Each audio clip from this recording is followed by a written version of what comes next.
ഞാൻ ഈ തെരഞ്ഞെടുപ്പിൽ പൊതുപ്രവർത്തനം തുടങ്ങിയ ഒരാളാണോ? ഞാൻ എവിടെയാണ് എൻ്റെ പൊതുജീവിതത്തിൽ, നിങ്ങൾക്ക് എവിടെയാണ് എന്നെ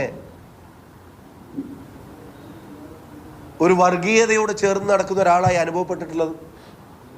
കേരളീയ പൊതുസമൂഹത്തിന് എവിടെയാണ് അനുഭവപ്പെട്ടിട്ടുള്ളത്? ഈ തെരഞ്ഞെടുപ്പുമായി ബന്ധപ്പെട്ട് എന്ത് പ്രചരണങ്ങളിലാണ്, ഞാൻ തന്ന ഏത് ഇൻ്റർവ്യൂകളിലാണ്, എൻ്റെ ഏത് പ്രസംഗങ്ങളിലാണ്, എൻ്റെ ഏത് നവമാധ്യമ പോസ്റ്റുകളിലാണ് എനിക്കൊരു മതത്തിൻ്റെ പ്ലസ് വേണം എന്ന് ഞാൻ ആവശ്യപ്പെട്ടിട്ടുള്ളത്? ഞാൻ ഇതിനു മുമ്പ് മത്സരിച്ച കോൺസ്റ്റിറ്റ്യുവൻസി ഏതാ? ഞാൻ അവിടുന്ന് 3 തവണ ജയിച്ചത് എങ്ങനെയാണ്? ഞാൻ ഇന്നലെ വളരെ ക്ലിയർ ആയിട്ട് പറഞ്ഞു, ബഹുമാനപ്പെട്ട എൻ്റെ എതിർ സ്ഥാനാർത്ഥി അറിയാൻ ആ സ്ക്രീൻഷോട്ട് വ്യാജമാണ്.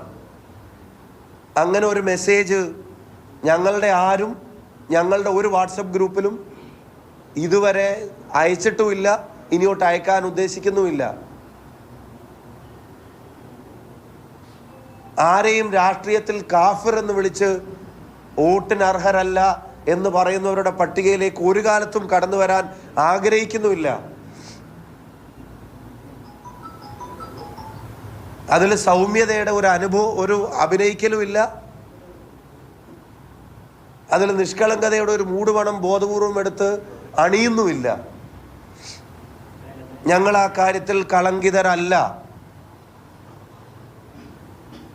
അത് കേരളീയ പൊതുസമൂഹത്തിനും വടകരയിലെ മുഴുവൻ ജനങ്ങൾക്കും ബോധ്യപ്പെട്ട ഒന്നാണ്.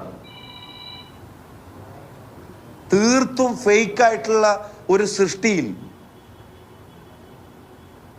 ആ സൃഷ്ടിയിൽ ഞാൻ അതിൻ്റെ ഒരു ആനുകൂല്യം പറ്റാൻ നിൽക്കുന്നവനല്ല. ആ സൃഷ്ടി എനിക്ക് വടകരയിലെ ജനങ്ങൾ തരുന്ന സ്നേഹത്തിൻ്റെ ആനുകൂല്യത്തെ തകർക്കാൻ വേണ്ടി ഉദ്ദേശിച്ചുള്ളതായിരുന്നു.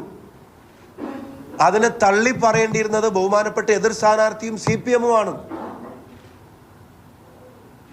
അത്തരം വ്യാജ നിർമ്മിതികളുടെ പിൻബലത്തിൽ ഞങ്ങൾക്ക് വോട്ട് വേണ്ട, എതിർ സ്ഥാനാർത്ഥിയെ ആ തരത്തിൽ ചിത്രീകരിക്കുന്ന ആളുകളല്ല ഞങ്ങളെന്ന് പറയേണ്ടിയിരുന്നതിന് പകരം കാഫിർ എന്ന് വിളിച്ചതിനെ ഷാഫി തള്ളി പറഞ്ഞിട്ടില്ല എന്ന് പറയുന്നത് കാഫിർ എന്നാരും വിളിച്ചിട്ടില്ല.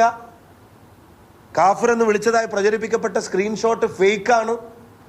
അത് കേരളത്തിലെയും വടകരയിലെയും മൊത്തം ജനങ്ങൾക്കും ബോധ്യപ്പെടുകയും ചെയ്തിട്ടും അതിന് ഞാൻ തള്ളി പറഞ്ഞില്ല എന്ന് പറയുന്നതിൻ്റെ ലോജിക്ക് എന്താ?